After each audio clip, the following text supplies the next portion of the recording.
پانچویں نشست، دو سوالوں کا جواب، حضرت داؤد کا واقعہ اور ذرائع کا استعمال۔ حق کی طرف دعوت اور اس کی جانب رہنمائی کے لیے باطل سے استفادہ نہیں کرنا چاہیے۔ اس بارے میں ذرائع کے استعمال کی بابت سوال کیا گیا ہے کہ پھر خدا کے پیغمبر حضرت داؤد علیہ السلام کا واقعہ جس کا ذکر قرآن مجید میں آیا ہے اس کا مسئلہ کیا ہے؟ ممکن ہے بعض لوگ اس واقعے سے واقف نہ ہوں۔ یہ واقعہ قرآن میں صرف اتنا بیان ہوا ہے کہ ارشاد ہوتا ہے، ہمارے بندے داؤد کا واقعہ یاد کرو کہ جب وہ محراب میں تھے کہ اچانک محراب کے اوپر سے کچھ لوگ ایک دوسرے کے مخالف فریق آ گئے۔ بظاہر یہ دو سے زیادہ افراد تھے، اگرچہ ایک مقام پر ایک شخص کی زبان سے کہتا ہے اِنَّ هَٰذَا أَخِي، لیکن دوسری تعبیریں جمع کی تعبیریں ہیں، گویا وہ دو سے زیادہ افراد تھے۔ قرآن نے اس بات کو یوں بیان کیا ہے کہ یہ دو افراد حضرت داؤد کے پاس آئے۔ آپ جانتے ہیں کہ حضرت داؤد علیہ السلام اللہ کے نبی بھی تھے اور ملک اور بادشاہ یعنی اپنے قوم میں حکمراں بھی تھے۔ ان دو میں سے ایک فرد نے دوسرے کی شکایت کی، یا ایک شخص نے ایک پورے گروہ کی نمائندگی میں دوسرے کی شکایت کی، کہنے لگا یہ میرا بھائی ہے۔ اب یا واقعی سگا بھائی تھا یا دینی بھائی، اس کے پاس 99 دمبیاں ہیں اور میرے پاس صرف ایک دمبی ہے، اس کے باوجود یہ میرے پاس آیا ہے اور اس ایک دمبی کو بھی زبردستی مجھ سے لے لینا چاہتا ہے۔ فقال اکفلنیھا وعزنی فی الخطاب، اور کہتا ہے کہ اسے میرے حوالے کر دو، اور گفتگو میں مجھ پر دباؤ ڈالتا ہے۔ قرآن مجید صرف اتنا ہی نقل کرتا ہے کہ شکایت کرنے والے نے یہ کہا، دوسرے نے اپنا دفاع کیا یا نہیں اس کے بارے میں بیان نہیں کرتا۔ اس کے بعد فرماتا ہے کہ حضرت داؤد نے کہا اس نے اپنے اس عمل سے تم پر ظلم کیا ہے۔ ہاں، بہت سے لوگ ایک دوسرے کے شریک، ایسے لوگ جو ایک دوسرے کے نزدیک ہوتے ہیں اور ان میں باہمی اختلاف ہوتا ہے، ان میں سے بعض ایک دوسرے پر ظلم کرتے ہیں۔ پھر قرآن مجید کہتا ہے کہ حضرت داؤد ظن، جس کے متعلق کہا گیا ہے کہ یہاں علمہ کے معنی میں ہے، جانتے تھے کہ یہ ہماری جانب سے امتحان تھا۔ وَظَنَّ دَاؤُدُ أَنَّمَا فَتَنَاهُ سورہ صاد آیت 23 اور 24، کہ ہم نے ان کا امتحان لیا تھا، لہٰذا وہ تضرع زاری اور توبہ و استغفار کرنے لگے، اور خدا نے بھی ان کی توبہ کو قبول کر لیا۔ قرآن مجید نے اس سے زیادہ بیان نہیں کیا ہے۔ یہاں پر دو سوال سامنے آتے ہیں، ایک یہ کہ جو لوگ حضرت داؤد علیہ السلام کے پاس آئے تھے وہ کون لوگ تھے؟ کیا واقعی انسان تھے؟ اور کیا یہ واقعہ بھی سچا واقعہ تھا؟ کیا وہ واقعی انسان تھے اور ان میں سے ایک کے پاس کئی دمبیاں تھیں اور دوسرے کے پاس ایک دمبی تھی، اور جس کے پاس زیادہ تھیں وہ چاہتا تھا کہ اس دوسرے کی ایک دمبی کو بھی ہتھیا لے جس پر اس نے شکایت کی، اور حضرت داؤد نے فیصلہ کیا یا نہیں؟ یہ لوگ انسان تھے ہی نہیں بلکہ فرشتے تھے جنہیں خدا نے حضرت داؤد کا امتحان لینے کے لیے بھیجا تھا، اور کیونکہ وہ فرشتے تھے اس لیے اس واقعے میں کوئی حقیقت نہیں ہے، یعنی سچ مچ کوئی دمبی نہیں تھی، نہ دو بھائی تھے، نہ کوئی تجاوز اور زیادتی ہوئی تھی، بلکہ یہ خدا کے حکم سے آئے تھے، اور انہوں نے حضرت داؤد کا امتحان لینے کے لیے اور ان کے الفاظ میں حضرت داؤد کو خبردار کرنے کے لیے یہ اسٹیج تیار کیا تھا، اور حضرت داؤد بھی اس جانب متوجہ ہو گئے تھے اور استغفار کرنا شروع کر دیا تھا۔ اگر یہ فرشتے تھے تو حضرت داؤد کی بیداری کا باعث بننے کے لیے کیوں آئے تھے؟ یہاں پر اہل سنت سے خاص روایات موجود ہیں، اور مجھے نہیں معلوم کہ شیعوں سے بھی روایات ہیں یا نہیں، لیکن تفسیر المیزان میں مجمع البیان سے نقل کیا گیا ہے۔ ان روایات کا خلاصہ مجمع البیان نے ذکر کیا ہے اور ان کی تکذیب کی ہے اور انہیں مسترد کیا ہے۔ بہر صورت اگر روایت ضعیف ہے تو اس سے کوئی فرق نہیں پڑتا کہ وہ شیعوں سے ہے یا اہل سنت سے۔ بعض روایات میں آیا ہے کہ یہ واقعہ اس طرح سے تھا کہ حضرت داؤد کی متعدد بیویاں تھیں، اس کے باوجود ایک موقع پر وہ ایک عورت پر فریفتہ ہو گئے۔ قصہ یہ تھا کہ حضرت داؤد محراب میں مصروف عبادت تھے کہ شیطان پہلے ایک خوبصورت پرندے کی صورت میں ظاہر ہوا، آ کر اس سوراخ پر بیٹھ گیا جو اس محراب میں بنا ہوا تھا۔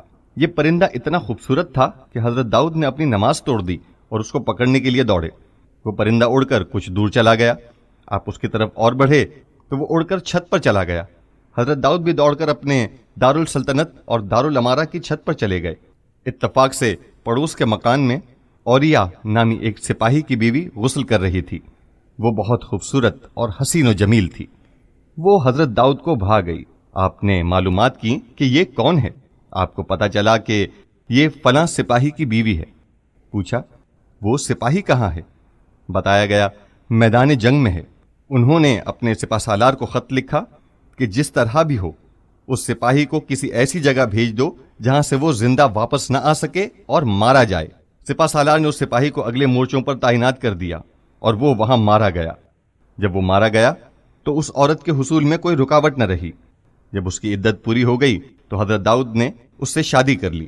فرشتوں نے یہ واقعہ اس لیے اسٹیج کیا تھا تاکہ انہیں بتائیں کہ آپ کی مثال اس آدمی کی سی ہے جس کے پاس 99 دمبیاں ہیں اور اس کے دوست کے پاس صرف ایک دمبی ہے۔ باوجود یہ کہ اس کے پاس 99 دمبیاں ہیں، پھر بھی وہ دوسرے کی ایک دمبی کے حصول کی خواہش رکھتا ہے۔ اب حضرت داؤد کو احساس ہوا کہ نعوذ باللہ وہ گناہ کے مرتکب ہوئے ہیں، لہٰذا انہوں نے توبہ کی اور خدا نے ان کی توبہ کو قبول کر لیا۔ اس واقعے کی حقیقت عیون الاخبار الرضا میں ان مباحث میں جو امام رضا علیہ السلام نے مختلف اقوام اور ادیان کے لوگوں یعنی مختلف غیر اسلامی اور بعض اسلامی مذاہب کے نمائندوں سے کی ہیں، آپ نے جو مباحث یہودیوں، نصرانیوں، زرتشتیوں، ستارہ پرستوں اور بعض علماء اہل سنت کے ساتھ کی ہیں، ان میں روایت ہوئی ہے کہ ایک مجلس جسے مامون نے ترتیب دیا تھا اور جس میں امام نے مباحثہ کیا تھا، اس میں امام رضا علیہ السلام نے اہل سنت کے ایک امام سے سوال کیا کہ آپ لوگ حضرت داؤد کے واقعے کے بارے میں کیا کہتے ہیں جس کا ذکر اجمالی طور پر قرآن میں کیا گیا ہے؟ اس نے یہی باتیں کہیں جنہیں ہم نے اوپر کی سطور میں بیان کیا ہے۔ امام نے فرمایا، سبحان اللہ، آپ لوگ کس طرح اللہ کے نبی کے بارے میں ایسی نسبت دے دیتے ہیں؟ آخر یہ کیسا پیغمبر ہے کہ نماز میں مشغول ہو اور اس کی نظر ایک خوبصورت کبوتر پر پڑ جائے تو وہ ایسا بے خود ہو جاتا ہے کہ اپنی نماز توڑ ڈالتا ہے؟ یہ پہلا گناہ ہے جو فسق ہے۔ پھر نماز توڑنے کے بعد بچوں کی طرح پرندے کے پیچھے دوڑتا ہے، حالانکہ وہ پیغمبر بھی ہے اور بادشاہ بھی ہے۔ گویا وہاں کوئی بھی نہ تھا جس سے یہ کہے کہ تم یہ پرندہ میرے لیے پکڑ لاؤ۔ وہ چھت پر چڑھ جاتا ہے اور وہاں نوع انسانی کا ایک اور کبوتر اس کے سامنے آ جاتا ہے، اس کی نظر ایک خوبصورت عورت پر پڑ جاتی ہے۔ یہ ہرجائی دل جو اب تک اس کبوتر کے پیچھے تھا، اب اس کبوتر کو چھوڑ کر ایک جان سے نہیں بلکہ 100 جان سے اس عورت کا عاشق ہو جاتا ہے۔ یہ دوسرا گناہ ہے۔ پھر تحقیق شروع کر دیتا ہے کہ یہ عورت شادی شدہ ہے یا نہیں۔ جب اسے بتاتے ہیں کہ وہ شادی شدہ عورت ہے تو وہ پوچھتا ہے کہ کس کی بیوی ہے؟ وہ ایک سرفروش سپاہی کی بیوی ہوتی ہے جو میدان جنگ میں جان ہتھیلی پر رکھے ہوئے ہے۔ وہ مکاری اور عیاری سے کام لیتا ہے تاکہ وہ سپاہی مارا جائے تاکہ وہ اس کی بیوی کے ساتھ شادی کر سکے۔ لہذا فسق ہے، فجور ہے، قتل ہے، نماز توڑنا ہے، شادی شدہ عورت سے عشق ہے۔ آخر یہ کیسا پیغمبر ہے؟ اصل بات کیا ہے؟ امام سے سوال کیا گیا کہ اصل بات کیا ہے؟ آپ نے فرمایا، قرآن نے تو سرے سے ان باتوں کا ذکر ہی نہیں کیا ہے۔ یہ کیسی باتیں ہیں جو تم نے خود گڑھ لی ہیں؟ اصل واقعہ یہ ہے، ایک دن حضرت داؤد، جن کی حکمتیں اور فیصلے ضرب المثل ہیں، کہ دل میں معمولی سی خود پسندی پیدا ہوئی کہ داؤد کے فیصلوں سے بڑھ کر فیصلے کسی کے نہیں ہوتے۔ میں لوگوں کے درمیان ایسا درست فیصلہ کرتا ہوں کہ اس میں ذرہ برابر بھی غلطی نہیں ہوتی۔ حضرت یونس، حضرت آدم اور دوسرے انبیاء کے واقعات کی طرح ذرہ برابر خود پسندی اور غرور اس بات کا سبب بن جاتا ہے کہ خدا بندے پر سے اپنی عنایت اٹھا لیتا ہے تاکہ بندہ اپنی عاجزی پر قائم رہے۔ ہم اپنی دعاؤں میں پڑھتے ہیں، وَلَا تَكِلْنِي إِلَّا نَفْسِي طَرْفَةَ عَيْنٍ أَبَدًا۔ انسان کسی بھی مقام پر ہو، اسے ہمیشہ خدا سے عرض کرنا چاہیے، بار الہا مجھے پلک جھپکنے کے عرصے کے لیے بھی اپنے آپ پر نہ چھوڑنا۔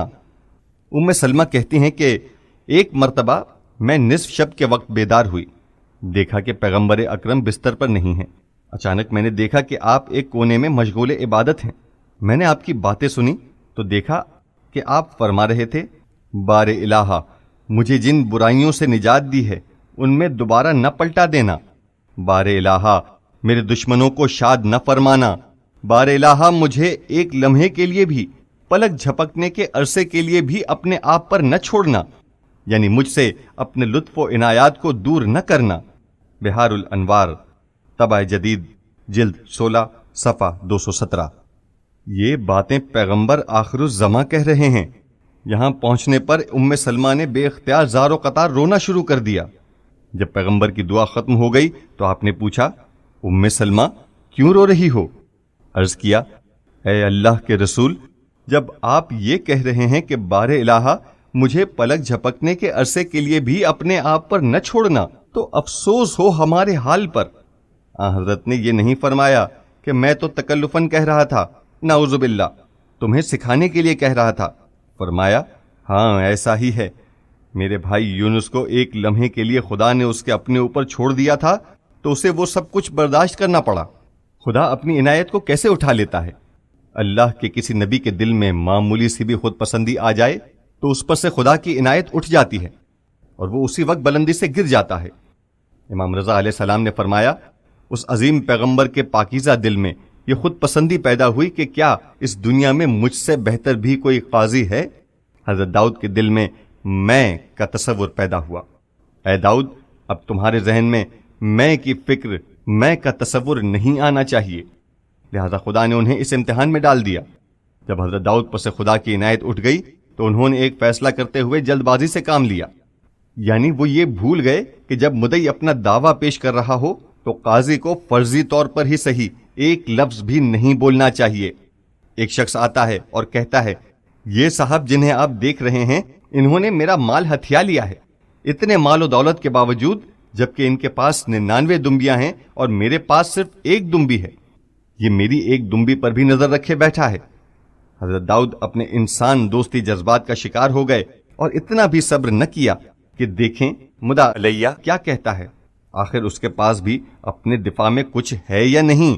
فوراً فرمایا در حقیقت یا شاید فرضی صورت میں اگر ایسا ہو تو اس نے تجھ پر ظلم کیا ہے۔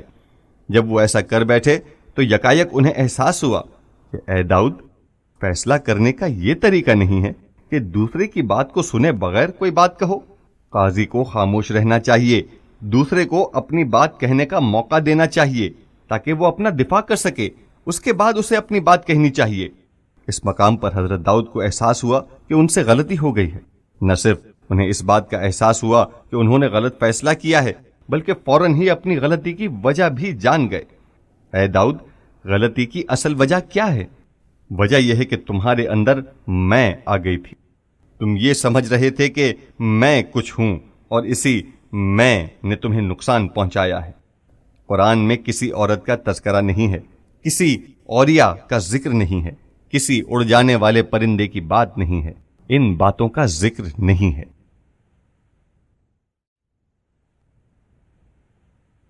یہ واقعہ گھڑنے کی وجہ۔ اب دیکھنا یہ ہے کہ کس طرح یہ واقعہ ہم مسلمانوں کی بعض کتابوں میں در آیا۔ ہم آپ سے صرف اتنا کہیں گے کہ یہودیوں سے خدا کی پناہ، ان کے ہاتھوں دنیا کو کیا کیا سہنا پڑا۔ ایک کام جو قرآن ان سے منسوب کرتا ہے، جو اب بھی ان کی طرف سے جاری ہے، وہ حقائق میں تحریف اور انہیں بدلنے کا کام ہے۔ یہ لوگ شاید دنیا کے ذہین ترین افراد ہوں، ایک غیر معمولی ذہین اور دھوکے باز قوم ہوں۔ اس ذہین اور دھوکے باز قوم کا ہاتھ ہمیشہ انسانی معاشرے کی شہ رگوں پر رہا ہے، اقتصادی شہ رگ پر، ثقافتی شہ رگ پر۔ اگر کوئی ان تحریفات کو جمع کر سکے جو انہوں نے حتی موجودہ دور میں بھی دنیا کی تاریخوں میں، جغرافیوں میں اور دنیا کی خبروں میں کی ہیں، تو یہ ایک مفید کام ہوگا۔ البتہ کچھ لوگوں نے یہ کام کیا ہے، لیکن کافی حد تک نہیں کیا۔ آج دنیا کی بڑی خبر رساں ایجنسیاں، جو ایک انتہائی حساس شہ رگ ہے، یہودیوں کے ہاتھوں ہی چل رہی ہیں، تاکہ دنیا میں واقعات کا حتی الامکان اپنی مرضی کے مطابق پروپیگنڈا کریں اور انہیں حسب خواہش دنیا تک پہنچائیں۔ جس ملک میں بھی ان کے لیے ممکن ہوتا ہے، وہ ان شہ رگوں کو آج کل کی زبان میں ذرائع ابلاغ عامہ کو، جیسے مطبوعات، اور مجموعی طور پر ان اداروں کو جہاں سے افکار کو تبدیل کیا جا سکتا ہے، منحرف کیا جا سکتا ہے، پروپیگنڈا کیا جا سکتا ہے اور بدلا جا سکتا ہے، نیز اقتصادی شہ رگوں کو اپنے ہاتھوں میں لے لیتے ہیں۔ قدیم دور سے ہی ان کا یہ کام رہا ہے۔ ایک مقام پر قرآن مجید فرماتا ہے، مسلمانوں، کیا تمہیں امید ہے کہ یہ یہودی تمہاری طرح ایمان لے آئیں گے؟ جبکہ ان کے اسلاف کا ایک گروہ کلام خدا کو سن کر تحریف کر دیتا تھا، حالانکہ سب سنتے بھی تھے اور جانتے بھی تھے۔ سورہ بقرہ آیت نمبر 75۔ مسلمانوں، تم ان کے ایمان لانے کے منتظر ہو، کیا تم انہیں پہچانتے نہیں ہو؟ یہ وہی لوگ ہیں، یعنی اب بھی ان کی روح وہی روح ہے، وگرنہ اگر کسی کے اجداد گمراہ ہوں تو یہ ان کے موجودہ لوگوں کے گمراہ ہونے کی دلیل نہیں ہوتی۔ انہوں نے اپنے اجداد کی اسی روح کو زندہ رکھا ہوا ہے، کہ جب یہ لوگ حضرت موسیٰ علیہ السلام کے ساتھ بھی تھے تب بھی جب خدا کا کلام سن کر واپس لوٹتے تھے تو اسے اپنی مرضی کے مطابق تبدیل کر دیا کرتے تھے، اپنی جہالت اور نادانی کی وجہ سے نہیں بلکہ پوری طرح جانتے بوجھتے ہوئے۔ کئی ہزار سال پہلے سے آج تک تحریف اور حقائق کو بدل ڈالنا یہودیوں کا ایک بنیادی کام رہا ہے۔ ہر قوم کے درمیان اس کے لباس اور اس کی روش کے مطابق ظاہر ہوتے ہیں اور اپنے افکار و نظریات کو انہی لوگوں کی زبان سے نشر کرتے ہیں، اپنے ارادوں کو انہی لوگوں کی زبان سے کہلواتے ہیں۔ مثلا اگر شیعہ اور سنی کے درمیان اختلاف ڈالنا چاہتے ہیں تو ایسا نہیں ہوتا کہ خود کچھ بولیں، بلکہ ایک سنی کو ڈھونڈ نکالتے ہیں اور وہ اپنے امکان بھر شیعوں کے خلاف جھوٹ بولنا اور ان پر تہمت لگانا شروع کر دیتا ہے۔ البتہ حق کا دفاع اپنی جگہ درست ہے، جھوٹی باتوں کو مسترد کرنا چاہیے، لیکن بعض اوقات ایسے افراد ان کو مل جاتے ہیں جیسے الخطوط العریضہ کا مصنف کہ وہ بھی آ کر 4 جھوٹی باتیں منسوب کر دیتا ہے، اس کی زبانی اس پر جھوٹ باندھتے ہیں اور اس کی زبانی اس پر۔ انہوں نے اپنی توریت کو بھی ان جھوٹی باتوں سے بھر دیا ہے۔ گزشتہ امتوں کے واقعات ہیں جو توریت نے ایک انداز سے نقل کیے ہیں اور قرآن مجید نے دوسرے انداز سے، بلکہ قرآن مجید نے انہیں اس انداز سے نقل کیا ہے کہ ان کے جھوٹ پر سے جس میں انہوں نے واقعے کو تحریف کیا ہے اور جسے تحریف شدہ توریت میں شامل کر دیا ہے، پردہ اٹھایا ہے۔ انہوں نے نعوذ باللہ قرآن مجید کو جھٹلانے کے لیے توریت کے حق میں کچھ روایات کو پیغمبر یا آئمہ یا مثلاً بعض اصحاب پیغمبر کے نام سے گھڑ لیا ہے، لیکن انہیں اس انداز سے گھڑا ہے کہ کوئی ان کے غیر حقیقی ہونے کو نہ سمجھ پائے، بلکہ یہ شاید عبرت آموز ہو عمالقہ کے واقعے میں جنہوں نے اسی موجودہ بیت المقدس پر قبضہ کر لیا تھا، اور حضرت موسیٰ علیہ السلام یہودیوں سے کہتے تھے کہ انہوں نے اس پر زبردستی قبضہ کیا ہے، چلو وہاں چلتے ہیں، لیکن یہ لوگ جان بچایا کرتے تھے۔ ان لوگوں نے کہا کہ موسیٰ ہم ہرگز وہاں داخل نہیں ہوں گے جب تک وہ لوگ وہاں ہیں، آپ اپنے پروردگار کے ساتھ جا کر جنگ کیجئے، ہم یہاں بیٹھے ہوئے ہیں۔ سورہ مائدہ آیت نمبر 24۔ قرآن کریم نے ان کو ذلیل کر دیا۔ جس قدر حضرت موسیٰ علیہ السلام کہتے کچھ تو غیرت سے کام لو، کچھ کر کے دکھاؤ، اپنا حق چھین لو، یہ کہتے نہیں، وہ طاقتور لوگ ہیں، ہم یہاں بیٹھے ہوئے ہیں، تم اور تمہارا خدا دونوں وہاں جاؤ، وہاں جا کر جنگ کرو اور عمالقہ کو باہر نکال دو، جب کام پورا ہو جائے تو ہمیں اطلاع کر دینا، پھر ہم وہاں چلیں گے۔ بولے یعنی چاہے تم میرا سر پیٹو یا میری دم، میں اپنی جگہ سے ہلنے والا نہیں۔ حضرت موسیٰ علیہ السلام دوبارہ آئے اور ان سے بات کی کہ یہ کیا کہہ رہے ہو، خدا پر بھروسہ کرو، خدا کی راہ میں جہاد کرو، اگر خدا کی راہ میں جہاد کرو گے تو خدا تمہاری مدد کرے گا۔ اس سے معلوم ہوتا ہے کہ معاملہ ایک عملی معاملہ تھا۔ کہنے لگے ہم ہرگز نہیں جائیں گے۔ یہاں قرآن مجید نے انہیں اس طرح رسوا کیا ہے، کہتا ہے یہ لوگ لالچی تھے، چاہتے تھے کہ بغیر تکلیف اٹھائے سرزمین بیت المقدس مفت میں ان کے ہاتھ آ جائے۔ جنگ بدر میں بظاہر مقداد اسود نے رسول اللہ صلی اللہ علیہ وآلہ وسلم سے عرض کیا تھا، اے اللہ کے رسول، ہم آپ سے وہ بات نہیں کہیں گے جو یہودیوں نے حضرت موسیٰ سے کہی تھی کہ تم اپنے خدا کے ساتھ جاؤ اور ان کے ساتھ جنگ کرو، جب ان کا قصہ پاک ہو جائے اور رکاوٹیں ختم کر لو تو ہمیں اطلاع کر دینا۔ ہم آپ سے کہتے ہیں کہ آپ ہمیں جو حکم دیں گے ہم اس کی اطاعت کریں گے، اگر آپ ہمیں حکم دیں گے کہ ہم سمندر میں کود جائیں تو ہم سمندر میں کود پڑیں گے۔ ان لوگوں نے سوچا کہ کس طرح توریت کی تائید اور قرآن کی تکذیب کی جائے اور مسلمان سمجھ بھی نہ پائیں کہ ہم قرآن کی تکذیب کر رہے ہیں، لہٰذا انہوں نے عمالقہ کے بارے میں افسانے تراشے۔ کہنے لگے یہ عمالقہ جو بیت المقدس میں تھے، جانتے ہو یہ کیسے لوگ تھے؟ وہ کہنا چاہتے تھے کہ اگر ہماری قوم ان سے لڑنے نہیں گئی تو حق بجانب تھی۔ نعوذ باللہ، قرآن کا اعتراض بے جا ہے، یہ جنگ کا موقع ہی نہ تھا۔ لیکن بہت سے مسلمانوں نے یہ بات نہیں سمجھی۔ وہ قوم جو وہاں تھی اس کے آدمی معمولی لوگ نہ تھے جن سے جنگ ممکن ہوتی، البتہ یہ نہیں کہا کہ ان سے جنگ کی جا سکتی تھی، کیونکہ اس طرح مسلمان سمجھ جاتے۔ کہنے لگے وہاں کے لوگ عناق نامی عورت کی اولاد تھے، اور عناق وہ عورت تھی کہ جب وہ بیٹھتی تھی تو 10 مربع جریب 10,000 مربع میٹر زمین کی جگہ گھیرتی تھی۔ اس کا عوج نامی ایک بیٹا تھا۔ جب حضرت موسیٰ اپنے عصا کے ساتھ اس کے سامنے کھڑے ہوئے تو باوجود یہ کہ ان کا قد 40 ہاتھ کا تھا اور ان کا عصا بھی 40 ہاتھ لمبا تھا، اور وہ زمین سے 40 ہاتھ اچھلے تھے، تب کہیں جا کے ان کا عصا اوج بن عناق کے ٹخنے تک پہنچا تھا۔ ان کے کچھ لوگ بیت المقدس کے ریگستان میں آئے ہوئے تھے۔ حضرت موسیٰ نے کچھ جاسوسوں کو بھیجا تھا تاکہ معلوم کریں کہ وہ کیا کر رہے ہیں۔ ایسے لوگ جن کا قد کئی فرسخ کا تھا، وہ سمندر سے مچھلیاں پکڑتے تھے اور سورج سے انہیں بھون کر کھا لیا کرتے تھے، اور صحرا میں اس طرح سے چلا کرتے تھے۔ ایک مرتبہ ان میں سے کسی نے دیکھا کہ کچھ چیزیں زمین پر حرکت کر رہی ہیں۔ یہ وہی حضرت موسیٰ کے لوگ تھے۔ اس نے ان میں سے چند ایک کو اٹھایا، اپنی آستین میں ڈالا اور اپنے بادشاہ کے پاس آ کر انہیں وہاں زمین پر پھینکا اور بولا، یہ لوگ ہم سے یہ علاقہ چھیننا چاہتے ہیں۔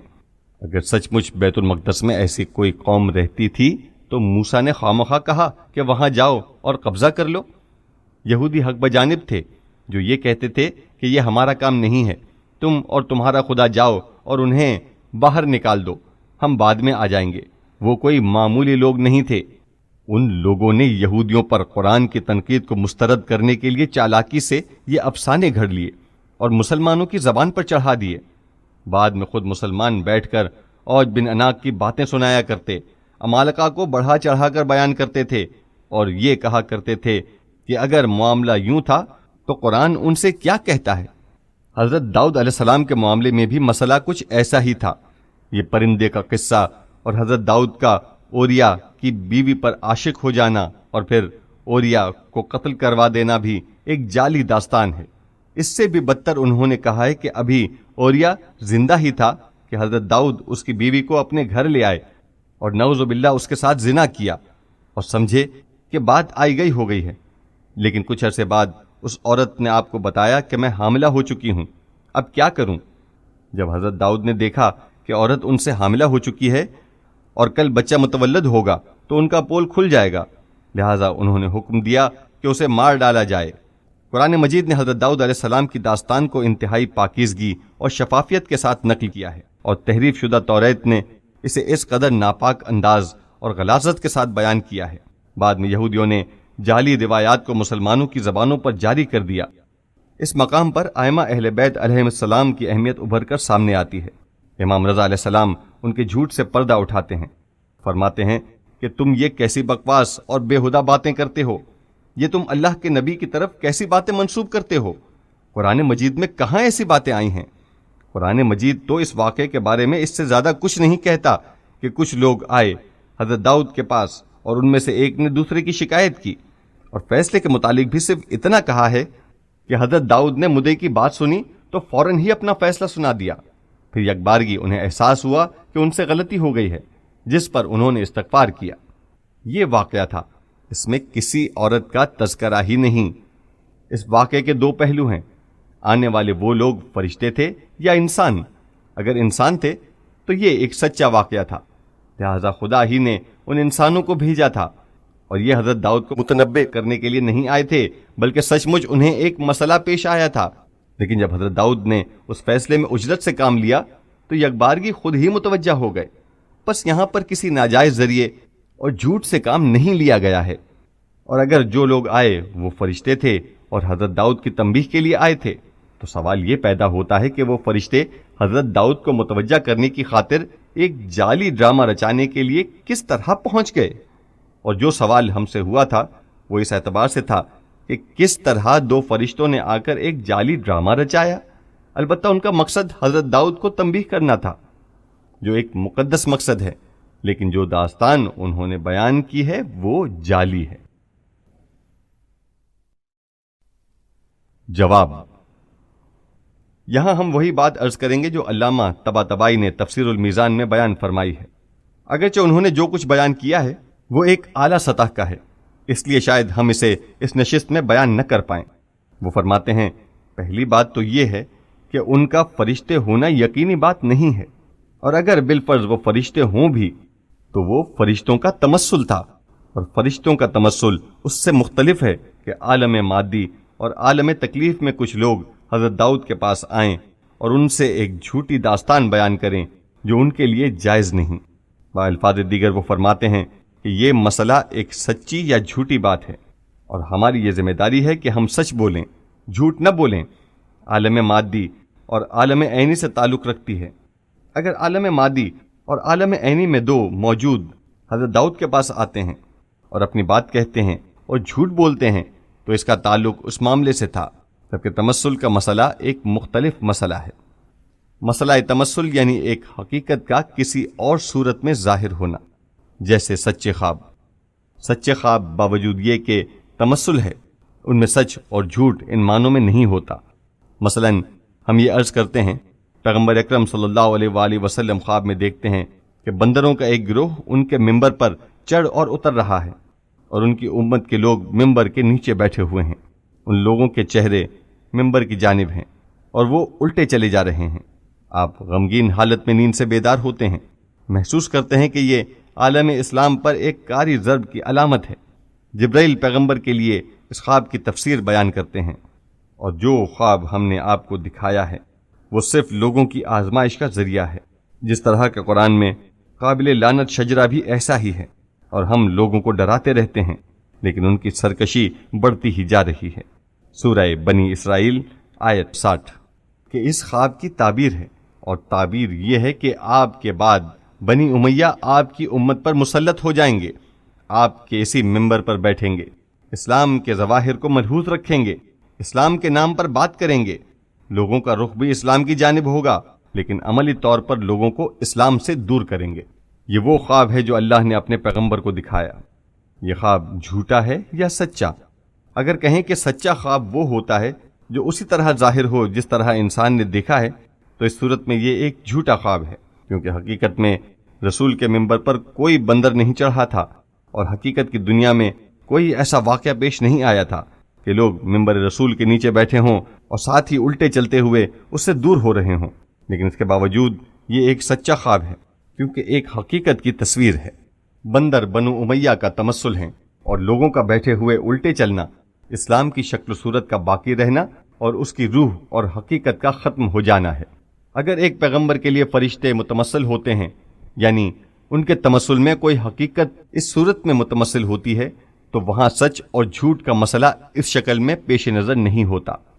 نبی کے سامنے فرشتوں کے تمثل کا سچ اور جھوٹ ہونا اس بات سے وابستہ ہے کہ وہ ایک حقیقت پر منطبق ہوتا ہے یا نہیں۔ اگر ایک حقیقت پر منطبق ہوتا بھی ہے تو اس صورت میں جس میں وہ تمثل ہوا تھا عالم حقیقی میں بھی اسی طرح سے واقع نہیں ہوتا، جیسے کہ سچے خواب میں یہ ضروری نہیں ہے کہ جس صورت میں متمثل ہوا ہے اسی صورت میں دنیا حقیقت میں بھی واقع ہو۔ لہذا بالفرض اگر یہ فرشتے بھی ہوں، اگرچہ ان کا فرشتے ہونا یقینی نہیں ہے، تو آخر کیوں ایک حقیقت کے لیے اس طرح کے ذریعے سے استفادہ کیا گیا؟ اس سوال کا جواب وہی ہے جو علامہ طباطبائی نے دیا ہے، اور ہمارے خیال میں بھی یہ جواب درست ہے، اگرچہ مجھے نہیں معلوم کہ بات کی جس طرح سے مجھے وضاحت کرنی چاہیے تھی اس طرح میں کر سکا ہوں یا نہیں۔ کفار قریش کے سامان پر قبضہ اور ذرائع کے استعمال کا مسئلہ۔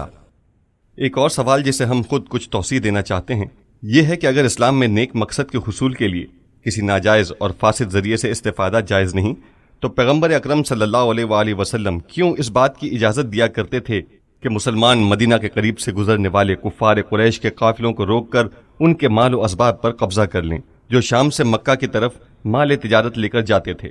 اہل یورپ اس عمل کے لیے راہزنی جیسے نازیبا الفاظ بھی استعمال کرتے ہیں۔ کیا یہ کام ایک نیک مقصد تھا؟ ہم اس سوال میں اضافہ کرتے ہیں، ہم کہتے ہیں کہ ممکن ہے کوئی یہ کہے کہ خود جہاد بھی اسی قبیل سے ہے، کیونکہ جہاد بھی آخرکار انسانوں کے قتل پر منتہی ہوتا ہے، اور ظاہر بات ہے کہ انسانوں کو قتل کرنا خود کوئی اچھا کام نہیں ہے۔ جو کام خود کوئی اچھا کام نہیں ہے، اسلام نے اس کی اجازت کیوں دی ہے؟ آپ کہیں گے کہ ایک نیک مقصد کے لیے۔ بس اسلام میں خود جہاد کی اجازت دینا اس بات کی اجازت دینا ہے کہ نیک مقصد کے لیے ناجائز ذرائع کو استعمال کیا جا سکتا ہے۔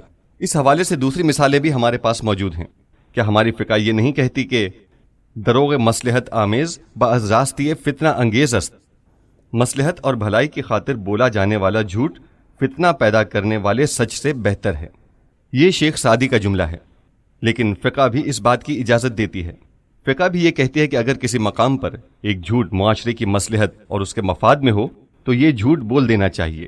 یعنی اگر کسی مقام پر دو صورتیں پیدا ہو جائیں، ایک یہ کہ سچ بولا جائے جس کے نتیجے میں کوئی بے گناہ مومن اپنی جان سے محروم ہو جائے، یا جھوٹ بول کر ایک بے گناہ کو نجات دلائی جائے، تو اس موقع پر جھوٹ بول دو اور بے گناہ کو نجات دلا دو۔ یہ وہی دروغ مصلحت آمیز ہے۔ کیا یہ ایک نیک مقصد کے لیے ایک ناجائز ذریعے کے استعمال کے سوا کچھ اور ہے؟ جواب یہ ہے کہ بعض مسائل میں ذریعہ بھی ناجائز نہیں ہوتا۔ جہاد اور مال و دولت کے معاملے میں سلسلہ یہی ہے۔ ہمارا یہ سمجھنا غلط ہے کہ ہر انسان کی، ایک بایولوجیکل انسان کی جان و مال محفوظ ہونی چاہیے۔ انسان ہونے کے ناطے جیسا بھی ہوا کرے۔ یہ فرنگیوں کا انداز فکر ہے جو کہتے ہیں کہ انسان یعنی نوع آدم بایولوجیکل انسان، ایسا انسان جسے بایولوجی انسان سمجھتی ہے، البتہ ایسا انسان جسے علم بایولوجی انسان کہتی ہے، یعنی ایک ایسا موجود جس کا ایک سر، دو کان، دو ہاتھ اس خاص حالت میں ہوں، اس کے ناخن چوڑے ہوں، سیدھا کھڑا ہو سکتا ہو اور دو پیروں پر چلتا ہو۔ ان علامات کا حامل موجود بایولوجیکل انسان ہے۔ بایولوجی کے اعتبار سے معاویہ بھی ایک انسان ہے اور ابو ذر بھی ایک انسان ہے، یعنی ایسا نہیں ہے کہ ہم یہ کہیں کہ ابو ذر کا خون معاویہ کے خون سے بایولوجی کے اعتبار سے بہتر ہے۔ بایولوجی کے اعتبار سے موسیٰ چمبا اور لومومبا ایک ہی جیسے دو انسان ہیں، لہٰذا انسان کے حوالے سے بایولوجیکل انسان کا ذکر نہیں ہے، بلکہ انسان کا ذکر ہے معیار انسانیت کی بنیاد پر، لہٰذا ایک انسان ضد انسان بن کر سامنے آتا ہے۔ موسیٰ چمبا ایسا انسان ہے جو ضد انسان ہے، شمر ابن ذلجوشن ایسا انسان ہے جو ضد انسان ہے، یعنی انسانیت کی ضد ہے۔ یہاں انسانیت معیار ہے۔ انسانیت یہ نہیں ہے کہ فلاں موجود کے دانت اس قسم کے ہوں۔ انسانیت یعنی شرافت، فضیلت، تقوی، عدالت، حریت پسندی، آزاد منشی، حلم، بردباری، یہ چیزیں معیار انسانیت ہیں۔ بایولوجیکل انسان بالقوہ یعنی پوٹینشیل اجتماعی انسان ہے، بالفعل یعنی بائی ایکٹ اجتماعی انسان نہیں ہے۔ اگر کوئی انسان انسانیت کے خلاف اٹھ کھڑا ہو، اور دوسرے الفاظ میں ایسا انسان جو آزادی کے خلاف پرچم بلند کرے، جو توحید کے مقابل کھڑا ہو جائے، عدالت کے سامنے قد علم کرے، سچائی اور نیکی کے خلاف سفارہ ہو، تمام مچھائیوں کی مخالفت پر کمر بستہ ہو جائے، اس انسان کو کوئی احترام حاصل نہیں، اس کا خون اور مال محترم نہیں ہے۔ ایسا نہیں ہے کہ اس کا خون اور مال قابل احترام ہے اور اس کا خون اور مال ضائع کرنا ایک برا کام ہے، لیکن ہم ایک نیک مقصد کے لیے اس برے کام کو انجام دیتے ہیں۔ نہیں، یہ کام سرے سے برا ہے ہی نہیں۔ قصاص کا مسئلہ اور قاتل سے قصاص لینے کے معنی یہ نہیں ہے کہ ہم ایک اعلیٰ مصلحت کی خاطر افسوس کے ساتھ کسی برے کام کا ارتکاب کر رہے ہیں۔ اگر کوئی انسان اس مقام پر پہنچ جائے کہ دوسرے انسان کو بے جرم قتل کر دے تو دراصل اس نے خود اپنی حرمت کو ختم کر دیا ہے۔ جو ہاتھ جانتے بوجھتے عمدن اور اعلان خیانت کا مرتکب ہوتا ہے، اس ہاتھ نے خود اپنی حرمت کو پامال کیا ہے۔ سید مرتضیٰ نے ابو العلا ماہری کے جواب میں کیا خوب کہا ہے۔ ابو العلا نے کہا، مجھے اسلام کا یہ قانون سمجھ میں نہیں آتا کہ ایک مقام پر تو کہتا ہے کہ ایک ہاتھ کی دیت 500 دینار ہے، اور دوسرے مقام پر کہتا ہے کہ اگر اس نے 1/4 دینار کی بھی چوری کی ہے تو اس ہاتھ کو کاٹ دیا جائے۔ اس ہاتھ کی کیا قیمت ہے، 1/4 دینار یا 500 دینار؟ یہ 2000 گنا اوپر نیچے کیوں کر ہو رہی ہے؟ سید مرتضیٰ نے فرمایا، عز الامانت اغلاہا و ارکسہا ذل الخیانت فافہم حکمت الباری۔ گوشت پوست کے بنے ہوئے اس ہاتھ کا کوئی احترام نہیں ہے۔ اگر کہا گیا ہے کہ ہاتھ کی دیت 500 دینار ہے تو یہاں امانت دار ہاتھ کا احترام ملحوظ ہے۔ انسانیت اور امانت داری محترم ہے۔ امانت داری کی عزت ہے جس نے اس کی قیمت بڑھا دی، اور چوری اور خیانت کی ذلت ہے جس نے اس کی قیمت کو گرا دیا ہے۔ امانت داری قیمت کو بڑھا دیتی ہے اور خیانت قیمت کو کم کر دیتی ہے۔ انسانیت جان و مال کی قیمت بڑھاتی ہے، اور اس کے مقابل جھوٹ اور دروغ، غیبت اور انسان کشی اور لوگوں کے حقوق اور آزادی پر تجاوز وغیرہ اس کی قیمت کو اس قدر کم کر دیتے ہیں کہ بے قیمت چیز سے بھی زیادہ بے قیمت ہو جاتی ہے۔ کفار قریش جنہوں نے اس زمانے تک کم از کم 13 برس اپنی تمام کوششیں اس بات پر صرف کی تھیں کہ نبی اکرم صلی اللہ علیہ وآلہ وسلم کا گلا گھونٹ دیں تاکہ لوگوں تک صدائے حق نہ پہنچ سکے، کیونکہ یہ ان کے مفادات کے خلاف ہے۔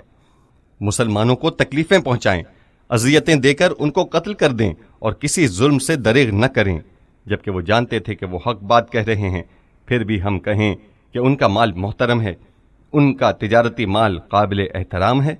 پہلی بات تو یہ ہے کہ یہ تجارتی مال انہوں نے کہاں سے حاصل کیا ہے؟ قرآنی نص کے مطابق مکہ کے کچھ لوگ سود خور تھے، ان کے پاس جو بھی مال تھا وہ چوری اور سود خوری سے حاصل کیا ہوا تھا۔ کیا ان کا مال قابل احترام ہے؟ لہٰذا ایسا نہیں ہے کہ ان کا مال محترم ہونے کے باوجود نبی صلی اللہ علیہ وآلہ وسلم نے اس پر قبضہ کرنے کی اجازت اس لیے دی تھی کہ آپ کا مقصد نیک تھا، بلکہ اگر کوئی نیک مقصد نہ بھی ہو تب بھی ان کے مال کی کوئی حرمت نہیں تھی۔ دوسرے مواقع پر مسئلہ ایسا نہیں ہے، بلکہ اہم اور اہم ترین کا مسئلہ ہے۔ فقہا نے مقدمہ واجب میں بالخصوص اس کا ذکر کیا ہے۔ اس بارے میں ایک وضاحت ہم آپ کی خدمت میں عرض کریں گے۔ اس حوالے سے ہماری گفتگو کے ہدف ذریعے اور وسیلے کو جائز قرار نہیں دیتا، اور نبوت کے مقصد کے حوالے سے علامہ طباطبائی کی گفتگو یہ تھی کہ ہم ایمان کے راستے میں لوگوں کے ایمان کی تقویت اور حفاظت کے لیے لوگوں کو حق و حقیقت اور اسلام کی طرف دعوت دینے کے لیے باطل سے استفادہ نہ کریں، یعنی ایمان اور راہ حق کی جانب دعوت کا مزاج ایسا ہے جو جھوٹ اور باطل کو قبول نہیں کرتا۔ ہماری بات اس حوالے سے تھی، نہ کہ کسی اور اعتبار سے۔ جس قرآنی آیت سے وہ استدلال کرتے ہیں وہ پیغمبر اکرم صلی اللہ علیہ وآلہ وسلم کی نسبت سے بہت عتاب آمیز آیت ہے، اور اگر ہماری خاص توفیق نے آپ کو ثابت قدم نہ رکھا ہوتا تو آپ کچھ نہ کچھ ان کی طرف مائل ضرور ہو جاتے، پھر ہم دنیاوی زندگی اور موت دونوں مرحلوں میں دوہرا مزہ چکھاتے۔ سورہ بنی اسرائیل آیت 74 اور 75۔ اے پیغمبر، اگر خدا کی عنایت نہ ہوتی تو نزدیک تھا کہ آپ سے لغزش سرزد ہو جاتی۔ اب پیغمبر کی لغزش کیا تھی؟ جیسا کہ تفاسیر میں لکھا گیا ہے، ایسا نہیں تھا کہ پیغمبر نے کوئی لغزش کی ہے، شاید ان کے ذہن میں کوئی معمولی سا تصور پیدا ہوا ہوگا، لیکن آپ نے فوراً ہی اس کے برخلاف فیصلہ کر لیا۔ اس کے باوجود قرآن انہیں سرزنش کرتا ہے۔ ایک قبیلے کے لوگ آن حضرت کے پاس آئے اور انہوں نے کہا، اے اللہ کے رسول، ہمیں اسلام اختیار کرنے کے عوض اس بات کی اجازت دیجیے کہ ہم 1 سال نماز نہ پڑھیں یا 1 سال تک ہمیں بتوں کی پوجا سے نہ روکیں۔ پیغمبر اکرم صلی اللہ علیہ وآلہ وسلم نے ان کی بات ماننے کا فیصلہ نہیں کیا تھا، لیکن شاید ان کے دل میں یہ خیال پیدا ہوا ہو کہ ان کی ہدایت کے لیے اور خدا کی خاطر کچھ لچک، کچھ توافق، کچھ ساز باز کر لیتا ہوں، جیسا کہ بعض لوگ حضرت علی علیہ السلام سے تقاضا کرتے تھے کہ خدا کی خاطر معاویہ کے ساتھ کچھ ساز باز کر لیں۔ نہیں، ایمان کا مزاج ان لچکوں اور ان ساز بازوں سے موافقت نہیں رکھتا۔ اگر ایمان اور حقیقت کا مسئلہ درپیش نہ ہوتا بلکہ اجتماعی اور انفرادی حقوق کا معاملہ ہوتا تو کوئی مذائقہ نہیں تھا۔ مثلا کسی انسان کی جان بچانے کی خاطر جھوٹ بول دینے میں بھی کیا مذائقہ ہے؟ بعد میں جب پتہ چل جائے کہ اس نے یہ جھوٹ اس کی جان بچانے کے لیے بولا تھا تو کوئی بری بات نہیں ہے، لیکن اگر میں چاہوں کہ لوگوں کو خدا کی طرف دعوت دوں اور اس مقصد کے لیے ایک غیر حقیقی اور جھوٹی دلیل پیش کروں، بعد میں پتہ چلے کہ جو دلیل میں نے دی تھی اور جو راستہ میں نے طے کیا تھا وہ جھوٹا تھا اور میں نے جھوٹ بول کر لوگوں کو مومن بنایا تھا، تو یہ عمل ایمان پر ایسی کاری ضرب لگاتا ہے جس کا علاج ممکن نہیں ہے۔ لہٰذا ہماری گفتگو تبلیغ کے موضوع پر تھی۔ ہم پہلے مثال عرض کر چکے ہیں کہ بعض لوگ کہتے ہیں کہ تقویت ایمان کی خاطر اہل بدعت پر تہمت بھی لگائی جا سکتی ہے۔ بالفاظ دیگر، تقویت ایمان کے لیے اہل بدعت کی جانب جو جھوٹی نسبت دینا چاہو دے دو۔ وہ چاہتے تھے کہ اس بہانے سے کہ ہمارا مقصد نیک ہے ایک اجازت نامہ جاری کر دیں اور یہ کہیں کہ جب بھی مقصد نیک ہو اسلام نے ہمیں اپنے دشمنوں پر جھوٹی نسبت دینے کی اجازت دی ہے۔ ہم نے عرض کیا تھا کہ نہیں، اسلام ایمان اور حق و حقیقت کی طرف دعوت دینے کے لیے ہرگز جھوٹ کی اجازت نہیں دیتا، کسی بھی شکل میں اور کسی بھی صورت میں۔ تمام نیک کام اسی قبیل سے ہیں۔ مرزا حسین نوری کا کلام۔ مرحوم حاج مرزا حسین نوری عالی اللہ مقامہ کا شمار چوٹی کے شیعہ محدثین میں ہوتا ہے، اور ان کی وفات کو تقریباً 72 سال سے زیادہ کا عرصہ نہیں گزرا ہے، کیونکہ ان کا انتقال سن 1321 ہجری میں ہوا ہے۔ میرے مرحوم والد قدس اللہ سرہ، جو سن 21 میں تعلیم کے لیے نجف اشرف تشریف لے گئے تھے، فرمایا کرتے تھے کہ اس سال جو ان کی تعلیم کا پہلا سال تھا، میں نے ایک بار مرحوم حاجی کو دیکھا کہ وہ ممبر پر گئے۔ وہ عظیم محدث بھی تھے اور ممبر سے خطاب بھی فرماتے تھے، اور مجھے یاد ہے کہ انہوں نے اس آیت کو عنوان قرار دیا، وَلَا تَقُولَنَّ لِشَيْءٍ إِنِّي فَاعِلٌ ذَلِكَ غَدًّا إِلَّا أَن يَشَاءَ اللَّهُ، سورہ کہف آیت 23 اور 24۔ اس کے کچھ ہی عرصے بعد وہ بیمار ہوئے اور دنیا سے رخصت ہو گئے۔ وہ مرحوم حاج شیخ عباس قمی رضوان اللہ علیہ کے استاد تھے۔ مرحوم حاج مرزا حسین نوری واقعتاً ایک بلند پایہ محدث تھے۔ انہوں نے ایک چھوٹی سی کتاب لکھی ہے جسے میں نے اول سے آخر تک پڑھا ہے اور اس سے غیر معمولی طور پر متاثر ہوا ہوں، اور میں نے متعدد بار اس کتاب کی ترویج و تبلیغ کی ہے۔ یہ کتاب صاحبان منبر کے متعلق احکام کے بارے میں ہے، اور اس میں ایسے صاحبان منبر پر تنقید کی گئی ہے جو تبلیغ دین کی شرائط کا خیال نہیں رکھتے۔ کتاب کا نام لولو و مرجان ہے جو فارسی زبان میں ہے۔ یہ کتاب اردو زبان میں آداب اہل منبر کے نام سے دستیاب ہے۔ مرحوم حاج مرزا حسین نوری نے محسوس کیا کہ بعض صاحبان منبر دو چیزوں کا خیال نہیں رکھتے، ایک سچائی کا، اور وہ بھی اس بہانے سے کہ ہمارا مقصد نیک ہے اور نیک مقصد کے لیے اس بات کی کوئی اہمیت نہیں ہے۔ اگر ہم نے کوئی ضعیف حدیث بیان کر بھی دی تو کوئی بات نہیں، ایمان کی جانب دعوت کے علاوہ ہمارا دوسرا مقصد امام حسین علیہ السلام پر رلانا ہے، اور یہ بھی ایک نیک مقصد ہے، یہ بھی ایمان کی طرف دعوت ہے اور ایمان کا معاملہ ہے۔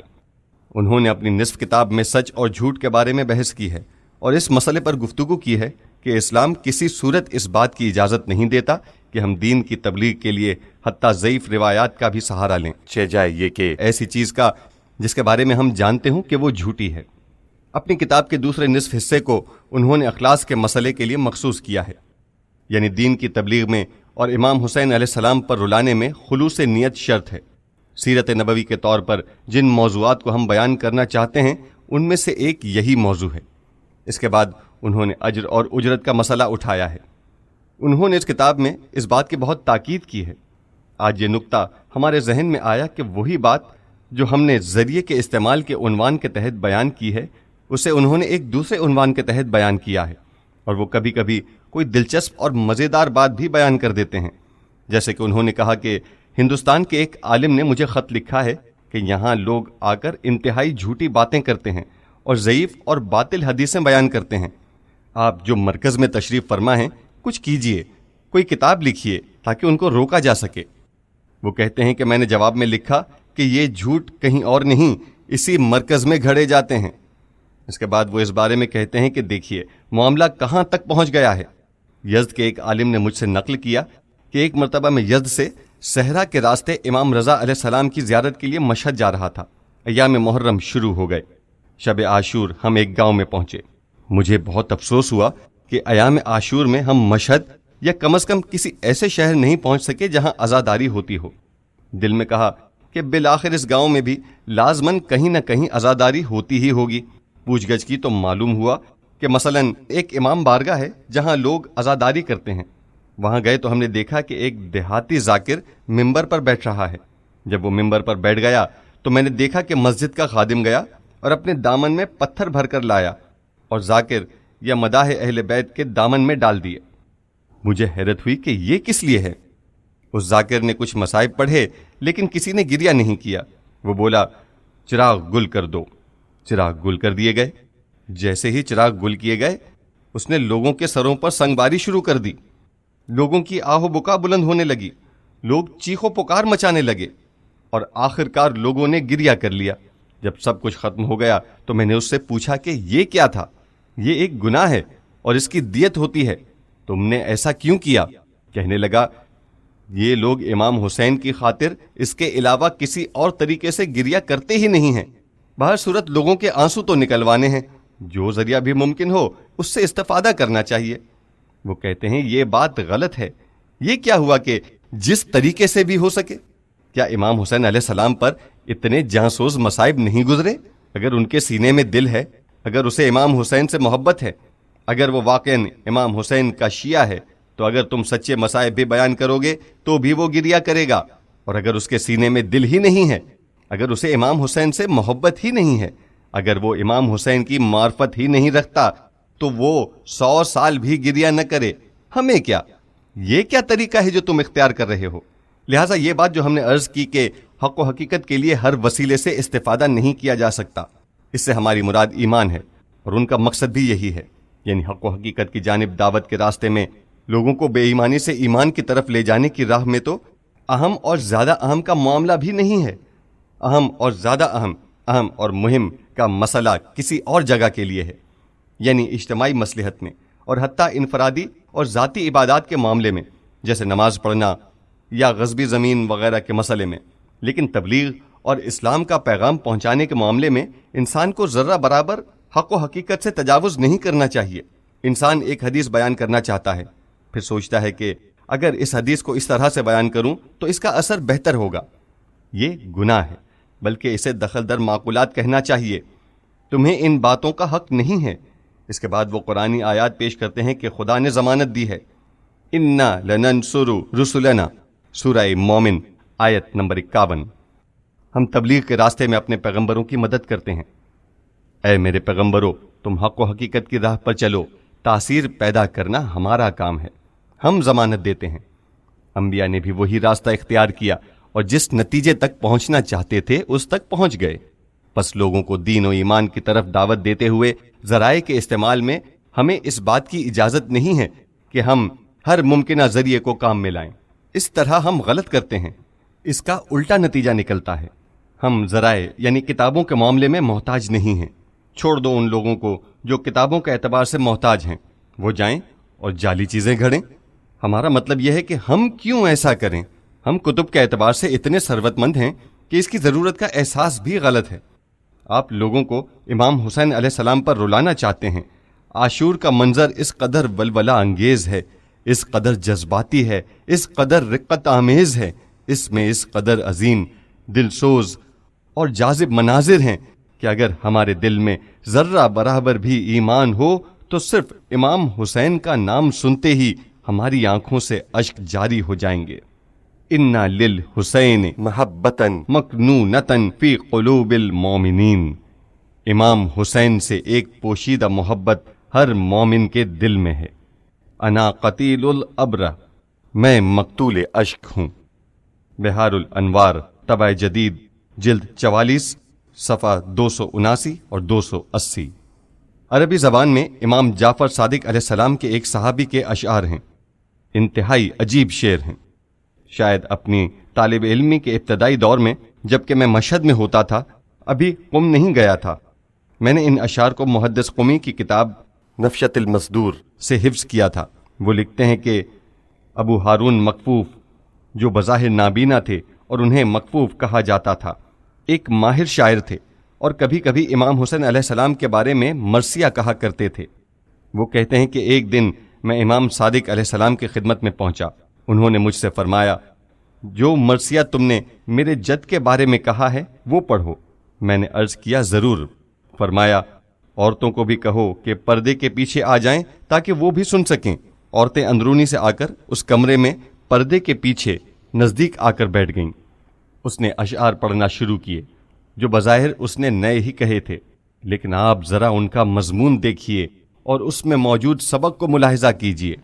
جب ان اشعار کو، جو باوجود یہ کہ 5 مصروں سے زیادہ نہ تھے، پڑھا تو امام صادق علیہ السلام کے گھر میں کوہرام مچ گیا۔ امام صادق کی آنکھوں سے آنسو رواں تھے اور ان کے شانے لرز رہے تھے۔ امام کے در دولت سے گریہ و زاری کی آوازیں بلند ہونے لگیں۔ بعد میں بظاہر خود امام نے فرمایا کہ بس کرو، اتنے مرثیے کہے گئے ہیں لیکن میں نے اس جیسا مرثیہ کوئی نہیں دیکھا یا بہت کم دیکھا ہے۔ ان اشعار کا مضمون یہ ہے، کہتا ہے، اے راہ گزر، اے باد صبا، حسین ابن علی کی قبر سے گزر اور ان کے محبوبوں کا پیغام انہیں پہنچا دے، ان کے عاشقوں کا پیام انہیں دے دے۔ اے باد صبا، ہمارا پیغام حسین کی پاکیزہ ہڈیوں تک پہنچا دے۔ کہہ دے، اے ہڈیوں، تم ہمیشہ حسین کے دوستوں کے آنسوؤں سے سیراب ہو۔ یہ اشک بہتے ہیں اور تمہیں سیراب کرتے ہیں۔ اگر ایک دن تمہیں پانی سے دور رکھا گیا تھا، اگر حسین کو تشنہ لب شہید کیا گیا تھا، تو ان کے یہ محب اور شیعہ ہمیشہ اپنے اشک تم پر نچھاور کرتے ہیں۔ اے باد صبا، اگر وہاں سے گزر ہو تو صرف یہ پیغام پہنچانے پر اکتفا نہ کرنا، وہاں اپنی سواری کو روک لینا، بہت دیر تک روکے رکھنا، ٹھہر جانا اور حسین کے مصائب کو یاد کرنا اور آنسو بہانا، آنسو بہانا اور آنسو بہانا۔ ایک عام آدمی کی طرح نہیں، بلکہ اس عورت کی طرح جس کا صرف ایک ہی بچہ ہو وہ کس طرح اپنے بچے کی موت پر اشک بہاتی ہے، اس طرح سے اشک بہانا اس پاکیزہ انسان، پاکیزہ باپ کے بیٹے، پاکیزہ ماں کے فرزند پر گریا کرنا۔ ولا حول ولا قوة الا باللہ العلی العظیم، وصلی اللہ علی محمد وآلہ الطاہرین۔